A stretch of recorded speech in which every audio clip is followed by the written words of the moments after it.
Democratic Congresswoman Madeleine. She's on the House Foreign Affairs Committee. Congresswoman, thanks so much for taking the time. Good to be with you, Jim. So I'm just going to begin with Cuba, if we can, since we just had that report from Havana. And given that President Trump's comments about Cuba now are quite similar to the kinds of things he was saying before Venezuela and Iran, and you know, at the time, those comments about U.S. intervention, et cetera, were dismissed as bluster. Do you think we should be listening to him about what his plans are for Cuba? Of course. You have to. You have to take him seriously. You have to take him literally. And you have to recognize his erratic behavior, his erratic focus. He cannot stay focused on any one thing very long. Years ago, before I was a member of Congress, I had the chance to visit beautiful Cuba. And I think of the decades of suffering they have been under, of oppression that they have been under, and now it is being added to by a war in Iran. The president sending Marco to try to solve this problem does not persuade me of very much. Mr. Rubio, the secretary, should have been moving toward peace and diplomacy before we struck Iran, should have been talking with Congress before we struck Iran and lost 6 members of the military. If you don't mind, do you mind if I say their names? I think it's awfully important that the international audience know that we care desperately for their families and for this loss. Captain Cody Cork, Sergeant First Class Nicole Amour, Sergeant First Class Noah Tegens, Sergeant Declan Cody, Major Jeffrey R. O'Brien, Chief Warrant Officer Robert Marzan. These are 6 American heroes, members of our military, who were struck and killed in the first hours of this war of choice by the president and the Secretary of Defense, a rather reckless, boyish cowboy with a bunch of war toys, Mr. Hegseth. We have to remember these heroes, and we have to do right by them in terms of ending this conflict.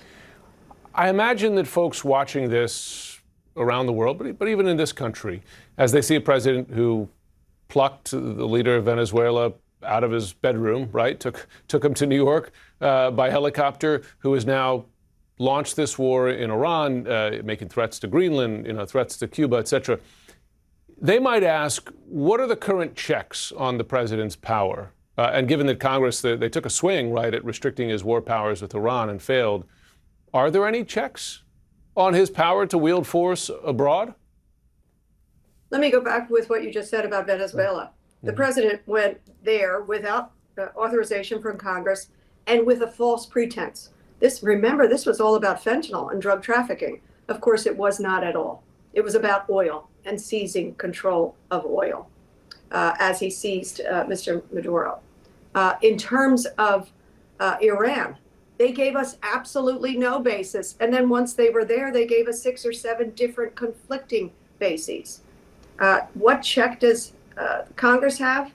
I am very devastated, dismayed to tell you that yesterday you saw us vote on the floor of the House, and you saw the Senate the day before us, vote to control this president, to remind him and to rein him in, and to say that Article 1, Section 8 says only Congress has the power to declare war. And yet we didn't have the full help of all Democrats, and we lost that war powers resolution. I'm very dismayed by that. We have to, and I call upon Republicans. I thought Republicans should have voted for it, as well as all Democrats, because the president has every right and actually obligation to come to the American people, to come to Congress, to say, here is why we must be in this armed conflict where we will lose lives, and we already have. And he didn't do it. 4 days before he began this war. And Jim, I can't even believe it. We have not been in Iran for a week yet, as you know. It's felt like a month. It's felt like 3 months. I can't imagine what it has felt like to the members of the military and their families. But 4 nights before, the President of the United States was in front of a joint session of Congress, not to mention the American people, and made no claim about why he needed to go into Iran and strike. He seems now to be making not just a connection, but almost an equivalency between Venezuela and Iran, saying that because I was able to take Maduro out and work with the Venezuelan government, that I can take the supreme leader of Iran out and many of his lieutenants and somehow work with someone who rises from the ashes, literally. They're obviously two very different systems, governments, you name it. Is that a dangerous equivalent in your view? It's a false equivalency. It's an illogical one. It's an ill-advised one. It shows ignorance, sadly, on the part of the president and those who are speaking with him. And it's extraordinarily dangerous. I compliment the exquisite nature of our military, both in Venezuela and, of course, in Iran. But in many ways, we got pretty doggone lucky in Venezuela. And of course, we have not made a difference to the good in terms of the people of Venezuela. The president has seized upon oil. It's always about the money. It's always about the assets. It's always about the deal.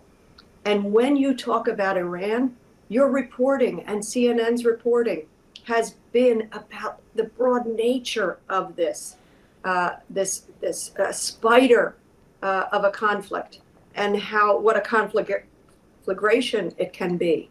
Lebanon, Iraq, and so many other countries.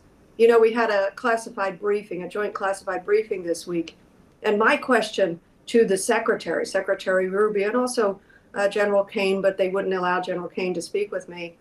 My secretary was, what preparation was made for Americans in the region, in the 14 nations region? Because I've heard from them in my own constituent office, trying to get home, trying to get out, grounded where they were. And the secretary said something absurd like, well, since the conflict, we've heard from about 1,535 Americans hoping to get home. Well, the reporting is we've already gotten 20,000 home. And the answer was they hadn't prepared for stranding American citizens in the region. This is a really dangerous and reckless way to go about armed conflict where American lives, civilian and military, are at risk, and we've lost 6. God bless those members of the military. God bless their families. Indeed. Congresswoman Madeleine Dean, we appreciate you coming on. Thank you, Jim. Night.